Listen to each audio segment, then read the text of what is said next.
Elhamdülillah. İyi geldi. Sen necesin? İyi. Maşallah. They have to replace me over there. Badar. Iraq. Okay, so like. السلام عليكم ورحمة الله وبركاته. نحمده ونصلي على رسول النبي الكريم. أعوذ بالله من الشيطان الرجيم. بسم الله الرحمن الرحيم. الحمد لله رب العالمين الرحمن الرحيم مالك يوم الدين إياك نعبد وإياك نستعين اهدنا الصراط المستقيم صراط الذين أنعمت عليهم غير المغضوب عليهم ولا الضالين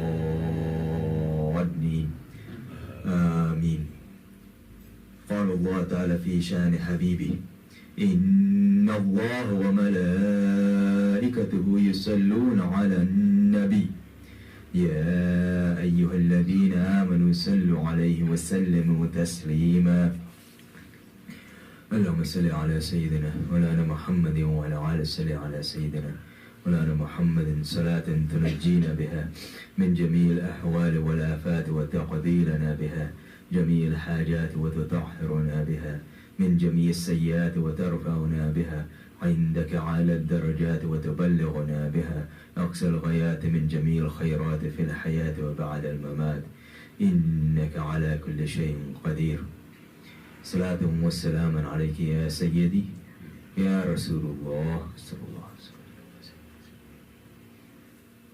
Today is the 18th of this Ramadan, and which obviously means that yesterday was the 17th, and the 17th is the day of the Battle of Badar. So Badar took place the second year of Hijrah, so second year after the Muslims had immigrated to Medina Munawwara. It is also the same year that fasting became obligatory. So the obligation of fasting was also started second year of Hijrah. And so, just to kind of give an overview and certain specific points from the incident itself, and like everything else, it's important to understand the background. So, of course, when Rasulullah sallallahu alaihi wasallam, he starts preaching in Makkah, all of those who had called him Sadiq al-Amin, the truthful, the trustworthy and the truthful, who had, been very nice to him, now suddenly turn against him. Simply because he's preaching the truth. And eventually things got to the point where they had, obviously stated that they wanted to kill him. They wanted to assassinate him. Had attempted various times in trying to bribe his clan into handing him over, and then other things to kind of make it look like, have that plausible deniability. And anyone who followed him, of course, was being persecuted severely. And so eventually the command comes to leave Makkah and go to Medina Munawwara. And so they leave. But once they arrive in Medina, things are not hunky-dory. It's not like, everything's great. Because Quraysh and the Arabs, they start boycotting Medina. This economic warfare. So now, the people of Medina who were known in Arabia for, trading in dates, and dates, of course, was a very specific commodity. If you look at something like that, it's something that's very nutritious. It doesn't go bad very quickly. So in the heat, you can store it well. And so this was something that was used throughout Arabia and other places as well. And because Medina Munawwara grew some of the best dates, they had a very thriving economy. But now that they accepted, or they asked Rasulullah sallallahu alaihi wasallam to come and join them, and that they would support him and defend him, everything changes. So no one's trading with them, and everyone's literally boycotting them. And also the people of Medina are also finding it hard even to travel, because now they are targeted as well. So this is the condition that they're in. To the extent that there was, everyone is always on high alert that an attack could come at any time. So this is when Rasulullah sallallahu alaihi wasallam, would send out some of his companions, because Medina was also along the trade routes. And so you'd have these trade caravans coming from Mecca going towards Syria. And so they would make things more difficult for these caravans.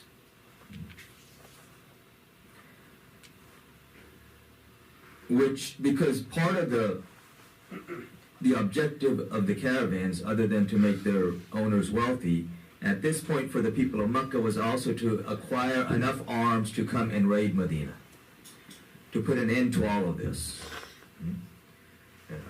And they had no shortage of people trying to help them as well. And that's the interesting thing. Truth always stands alone. And truth has no difficulty in standing alone. Falsehood can never stand alone. That's just the nature. Falsehood always tries to prop itself up on the truth and then destroy it.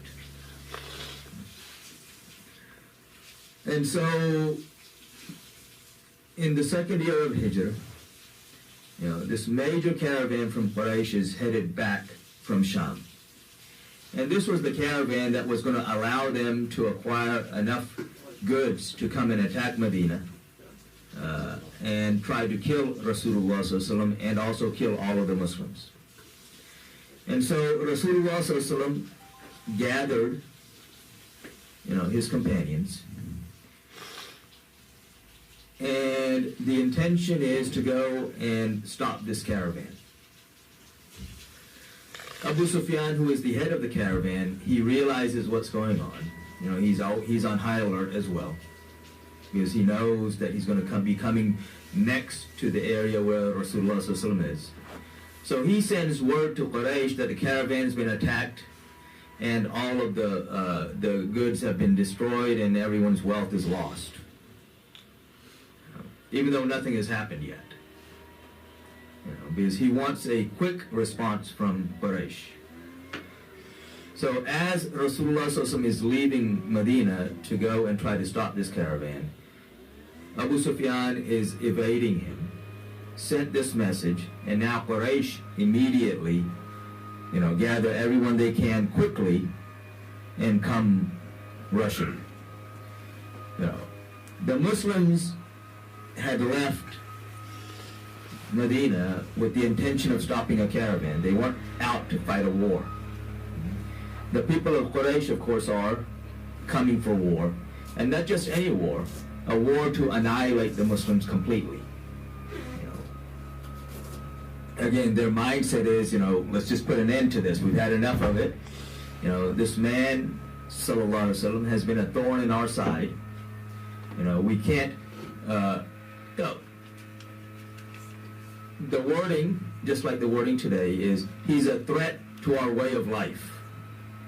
What they don't tell you is that way of life involves taking advantage of the poor, looting and plundering. And it may not be that you're attacking anybody, but looting and plundering in other ways, in subtle ways. In what they call legalized ways. And this is why whenever Islam comes, you generally have the people on top who are the most aggressive in their opposition. Because these are the people, why are they on top? Because they're cheating, deceiving, all of these things in order to get on top and stay on top. And if Islam comes, they can't do that anymore. And so, same thing today, same thing back then. psychology does not change. Faces may change, names may change, but again, the psychology of man does not change. And so, the Muslims, when they set out, again, they're not out for war. Quraysh has come literally onto the teeth. And that's a literal statement for them. Because you had one of their warriors who had a spear in one hand, a sword in the other hand. He had a dagger and he didn't know where to put it, so he put it between his teeth. That's how he carried it into battle. And then he was armored all over. Open the visor, hold the dagger in your teeth, and go to war. So they were literally onto the teeth. The Muslims, when they left Medina, again, all they had was 7.5 swords. They had 8 swords, one of them was broken. They had a few horses, a few camels, that was it. You have 313 men leaving Medina, along with Rasulullah sallallahu alaihi wasallam. Quraysh, 1,000 men strong.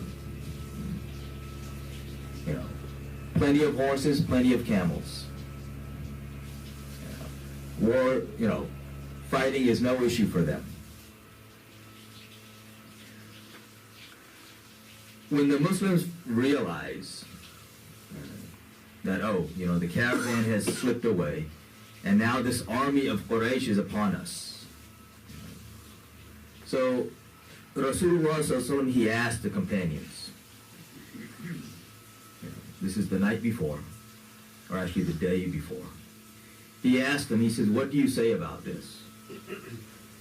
Because this isn't why they left.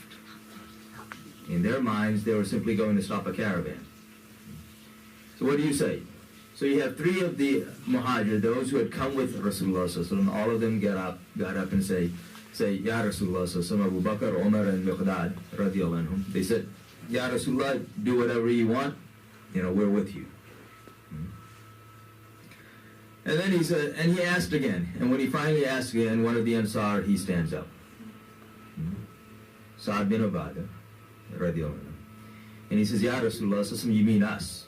The Ansar were the people of Medina who had brought Rasulullah to their homes. But the agreement was that they would defend him in the city. Badar is not in the city. Badar is 3 days' march away from the city. And so this is when he says, Ya Rasulullah, you mean us. You're asking us. You want to know what we say. And he said, yes.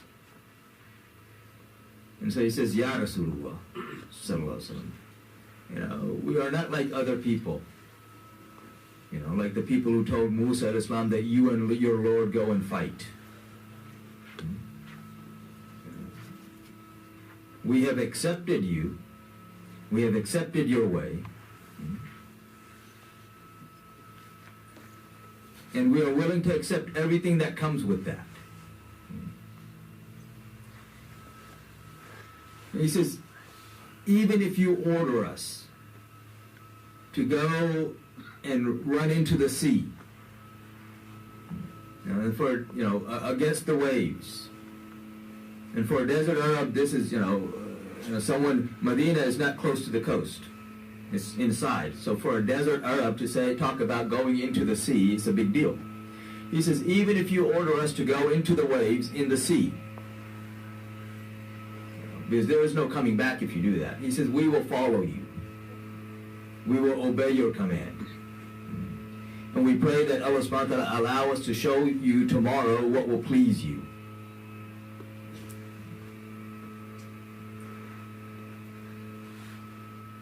When the Muslims arrived at Badr, Quraysh came and then they stopped. The Muslims came and Rasulullah says, let's stop here. So they stop at a certain point. One of the companions, he says, Ya Rasulullah, are we stopping here because Allah subhanahu wa ta'ala has commanded us to stop here? Or are we simply stopping here? He says, we're simply stopping here. It's not a command.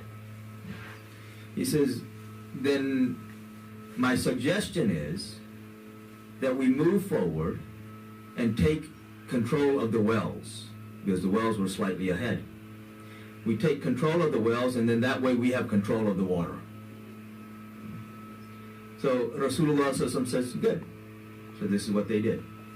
There were several wells. They closed the others. They left one main well open. And this is the one that everybody would get water from. One point here to understand. Rasulullah is teaching us something. He knew where he needed to be.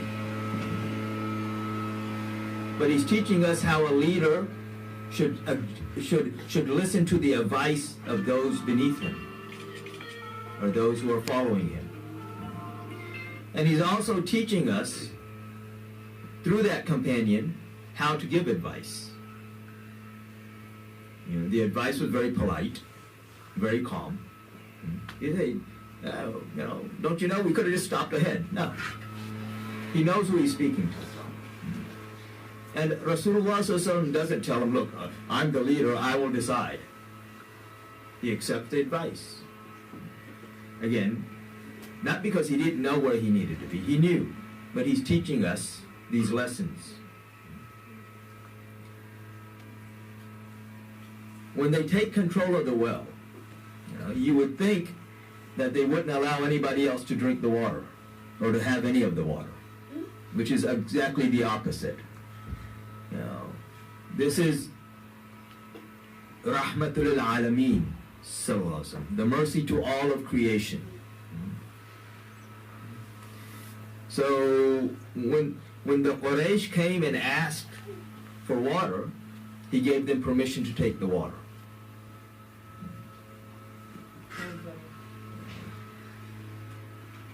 If you see, if you look throughout history, and you look, you don't even have to go far. You look right now. You don't even have to go to history. You look right now as history is being made. What do you see? Cut off the water, cut off the food, cut off everything. Which tells us who they are. I mean, they're basically announcing to us that they have no connection with Allah, no connection with their Lord, and no connection with the ones that their Lord loves. Specifically, sallallahu alaihi wasallam, Muhammadur Rasulullah sallallahu alaihi wasallam. The same people who gave their own prophets, the prophets who were sent to them directly, trouble. And you have to understand here, who are these people that Rasulullah is saying, fine, you can have the water. Take the water. These are the people who have come to annihilate the Muslims and come to kill him.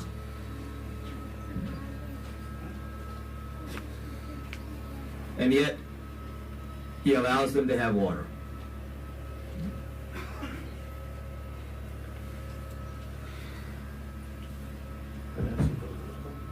Before the battle begins, Rasulullah also tells the Muslims, his companions, he tells them the names of certain people. And then he tells them, he says, look, these are people who have not come against us because of any animosity towards us. These are the people that have come simply because of social pressures. So if you see them, if you encounter them during the battle, then try not to harm them unless you have no other way out. So he gives a whole list of names. Again, he knows what intention they have come with and who has come with what intention, not just as a group, but individuals. He also, right before the battle, he tells them exactly where Abu Jahl will fall, where Utbah will fall, where Shayba will fall, where Walid will fall, where Umayyah bin Khalaf will fall, where Uqba bin Abi Mu'ayth will fall, where Nadar bin Haris will fall, the names of 14 of them. He told them, so-and-so will fall here and so-and-so will fall there. All of these are the leaders of the Quraysh, the leaders of the enemies of the Muslims. He tells them so-and-so everywhere. And after the battle, Abdullah ibn Masud radiallahu anhu, he says he went to look. And each one of them exactly where Rasulullah said he would fall. Not an inch this way or an inch that way. Exactly where he said it. Point here is, Rasulullah never predicted anything. Because prediction is based on probability. May happen, may not happen. Could be, could not be. Rasulullah foretold things. There is nothing that came from his lips except the truth.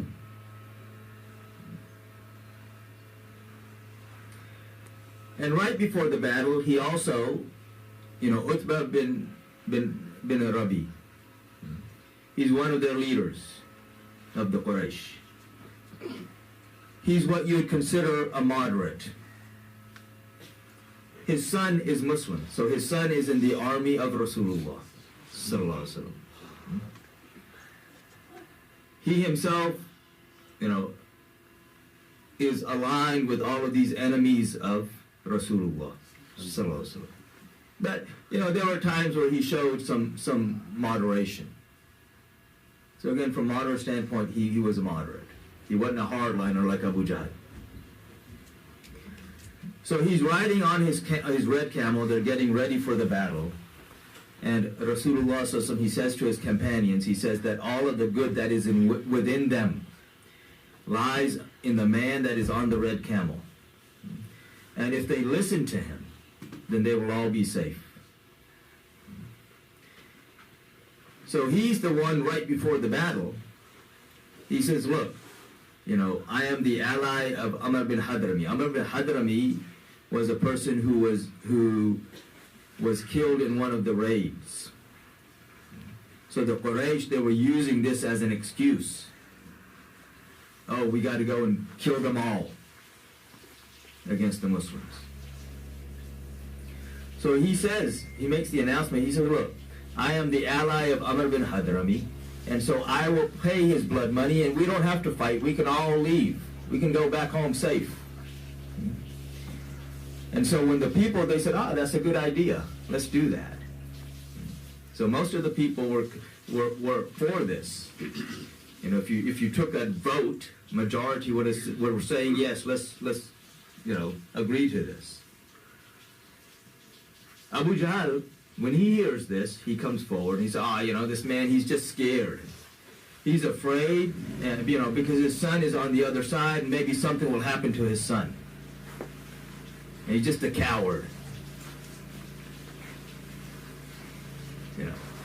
Ego is a very bad thing.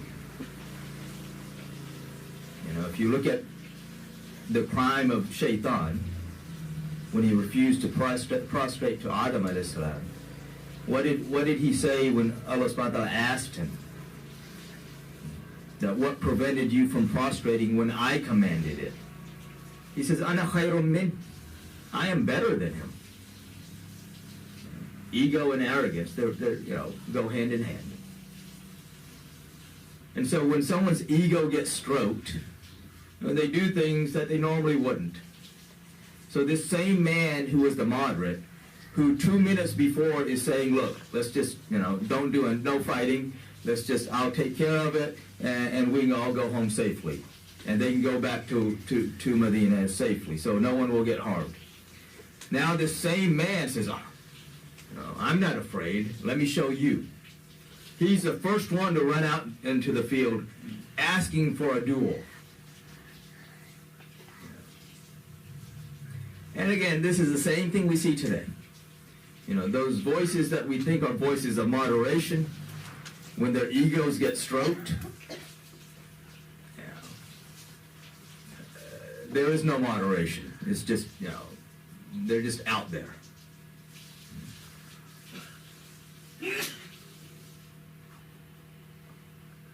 Allah subhanahu wa ta'ala, there are many things that happen. And again, like I said, this is kind of a synopsis of a lot of things. Allah subhanahu wa ta'ala promises the believers to send 1,000 angels.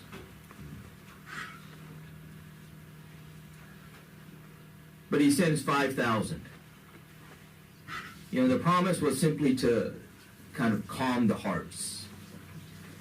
The thing is, the companions of Badr, those 313 companions of Rasulullah sallallahu alaihi wasallam that were in Badr, are considered the best of companions. Those angels who took part in Badr are considered the best of angels. So there's this eagerness amongst the angels that they want to take part in this. So in the end, Allah subhanahu wa ta'ala sends 5,000. But an interesting point also is, the angels did not descend into the battlefield. There's a place that's actually marked that's about a mile away from the battlefield. That's where the angels came down, and then they walked the rest of the way.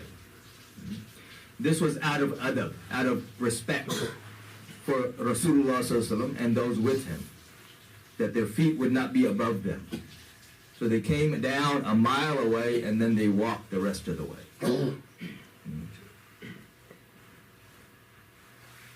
And again, Allah subhanahu wa ta'ala didn't need to send any of the angels. But again, he says in the Quran, he says this was simply to settle the hearts. When you know that, someone's got your back.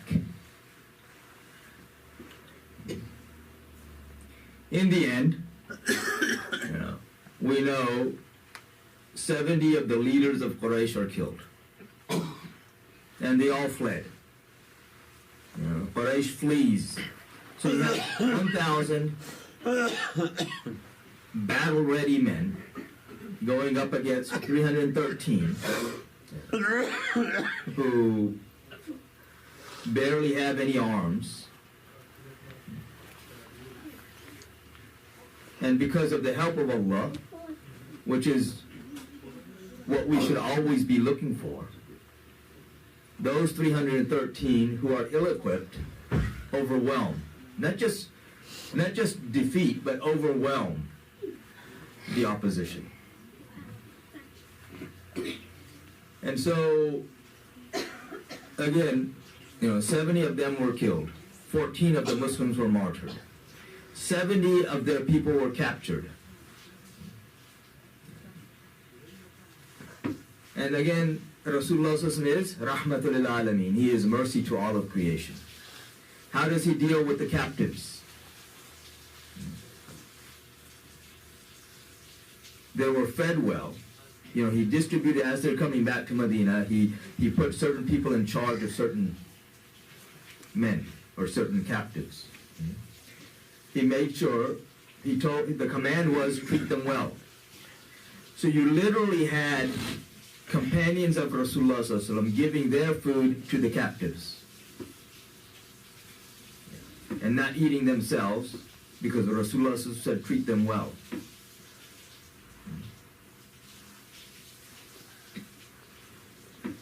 They weren't stripped. None of those things that happen today, that are happening right now, were done. They were treated well, fed well. It's interesting. One of the captives was one of the uncles of Rasulullah, Abbas. He's one of those that was on that list that didn't come with that intention of killing or with the animosity against the believers. The people that were looking after him were from the Ansar. These are the people of Medina. Because he was the uncle of Rasulullah, they loosened his ropes. When Rasulullah sees this, he says, no, tighten his ropes. It's not going to be any special favors simply because he's the uncle of Rasulullah. The others' ropes were loose. His ropes were extra tight.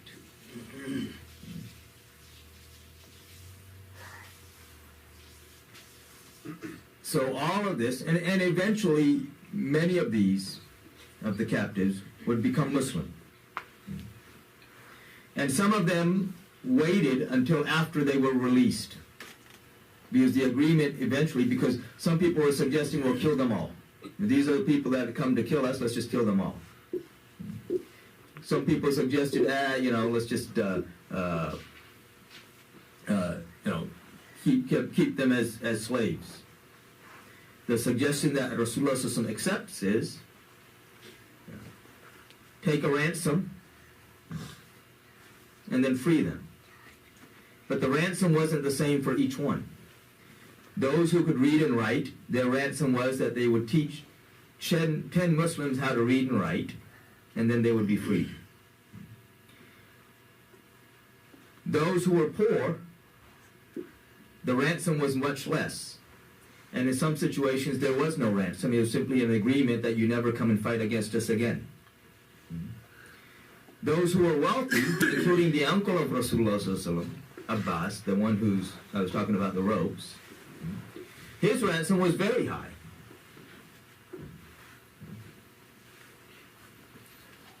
I'll end here today. Inshallah, we just, like I said, we just scratched the surface as far as Badr, the battle. We really didn't talk about the battle at all. But, there's so many lessons within this. And the way to conduct ourselves. So, may Allah subhanahu wa ta'ala fill our hearts with His love and the love of His beloved Prophet Muhammad sallallahu alaihi wasallam, his family, his companions, and all of those whom they love. And may He give victory and strength to our brothers and sisters in Gaza. And may He remove those who are the oppressors. The brother will give the first adhan, inshallah, then we make sunnah, and then continue, inshallah.